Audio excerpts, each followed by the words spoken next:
Next, to a rather extraordinary story about an apparent Iranian assassination threat against Donald Trump.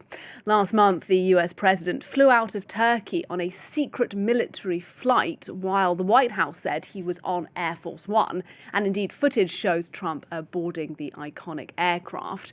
Among the details that have emerged, thanks to US media reporting, including that Washington Post story you can see there, was that Trump was hidden by his Secret Service team in an airport catering container before he was transferred to the smaller flight and left Ankara. To tell us a bit about this story, Kethevane Gorjestani, our international affairs editor, is with me in the studio. And Kethevane, it is quite the ruse that it seems the Secret Service team conducted to sequester Trump out of Turkey. Just tell us a bit more about the operation and what happened.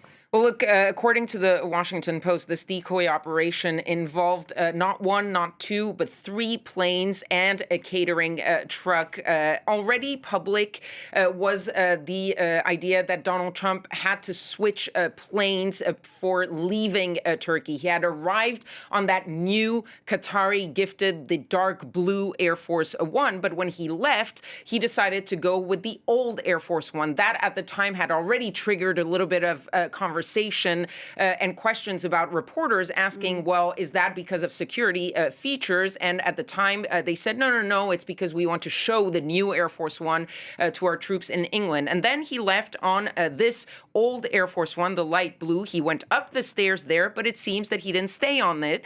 Instead, crossing over and going into that little truck that you see now on the left-hand side, leaving there while the reporters were going up on Air Force One, thinking that they had just witnessed Donald Trump going up on that plane.